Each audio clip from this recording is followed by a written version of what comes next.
रात का समय हो, चारों तरफ सन्नाटा पसरा हो और हवा में अजीब सी ठंडक हो। ऐसे समय में अगर आपके पीछे किसी के कदमों की आहट सुनाई दे तो यकीन मानिए आप अकेले नहीं हैं। आज मैं आपको सुनाने जा रहा हूं बनवारीपुर गांव की वो डरावनी कहानी जिसे लोग काला साया के नाम से जानते हैं।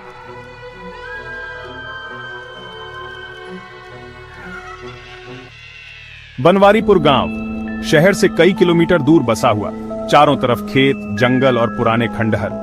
गांव के बीच से कस्बे जाने के लिए एक ही रास्ता था। उसी रास्ते पर एक विशाल पीपल का पेड़ खड़ा था। गांव के लोग कहते थे कि उस पेड़ पर एक आत्मा बंधी हुई है। कई साल पहले एक तांत्रिक इसी पेड़ के नीचे अपने मंत्र तंत्र करता था।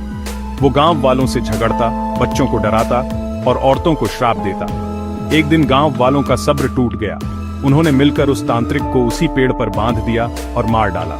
उसकी मौत के बाद से वो आत्मा काले साये के रूप में उसी पेड़ से बंध गई। लोग कहते थे रात को वहां से मत गुजरना वरना वो साया तुम्हारे पीछे लग जाएगा। कई बार लोगों ने अजीब घटनाएं देखी। किसी ने कहा कि आधी रात को पेड़ पर किसी को लटकते देखा। किसी ने कहा पेड़ से औरत की चीख सुनाई दी। और कई लोग तो मानते थे कि उस रास्ते पर जाते ही किसी ने उनके कंधे पर हाथ रखा। गांव में एक युवक था, राजेश। उम्र लगभग 28 साल, पढ़ा लिखा और कस्बे में कपड़ों की दुकान पर काम करता था। राजेश को इन बातों पर विश्वास नहीं था। वो हंसकर कहता, भूत प्रेत जैसी कोई चीज नहीं होती, ये सब दिमाग का वहम है। लेकिन गांव के बुजुर्ग उसे चेतावनी देते, राजेश बेटा, रात को उस पेड़ के रास्ते मत जाना। राजेश हंस देता, आप लोग पुरानी पीढ़ी के हो, मैं पढ़ा लिखा हूँ, मुझे इन बातों से डर नहीं लगता। राजेश अक्सर रात को दुकान बंद करके उसी रास्ते से गुजरता। लेकिन एक दिन सब बदल गया। वो शुक्रवार की रात थी। बाजार देर तक खुला रहा और राजेश दुकान बंद करने में लेट हो गया। घड़ी ने 12 बजाए। सड़कें खाली थीं। चारों तरफ गहरा अंधेरा था। बस हल्की सी चांदनी जमीन पर पड़ रही थी। राजेश जल्दी जल्दी कदम बढ़ाता हुआ घर की ओर निकल पड़ा। जैसे ही वह पीपल के पेड़ के पास पहुंचा, उसे अचानक लगा कि कोई उसके पीछे चल रहा है। उसने मुड़कर देखा, वहां कोई नहीं था। उसने खुद को समझाया, थकान होगी, लेकिन चलते चलते फिर आवाज आई, राजेश। धीमी फुसफुसाती आवाज।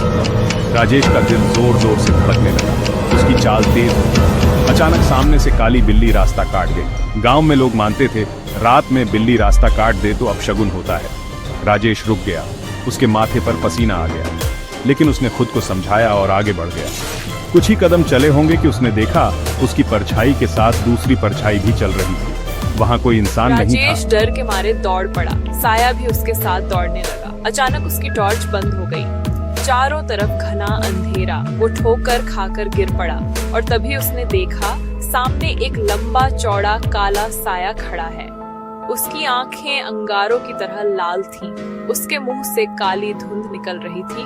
साया धीरे धीरे झुककर बोला, तुम्हें यकीन नहीं था ना, अब हमेशा यही रहोगे। राजेश चीखने ही वाला था कि अचानक बिजली चमकी। पूरा पेड़ रोशनी से भर गया। पेड़ से अजीब सी चीख निकली।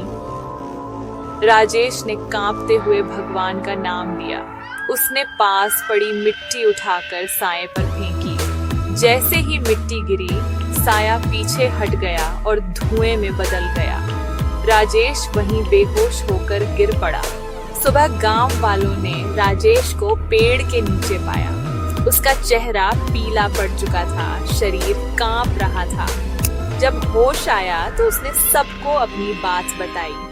गांव के बुजुर्ग बोले, ये वही काला साया है जो उस तांत्रिक की मौत के बाद से यहाँ बंधा है। ये उन लोगों के पीछे लगता है जो इस पर विश्वास नहीं करते। राजेश ने कसम खाई कि अब कभी उस रास्ते से नहीं जाएगा। लेकिन आज भी गांव वाले कहते हैं, ऐसे आप उस पीपल के पेड़ से गुजरोगे तो तुम्हें अपने पीछे किसी के कदमों की आहट जरूर सुनाई देगी।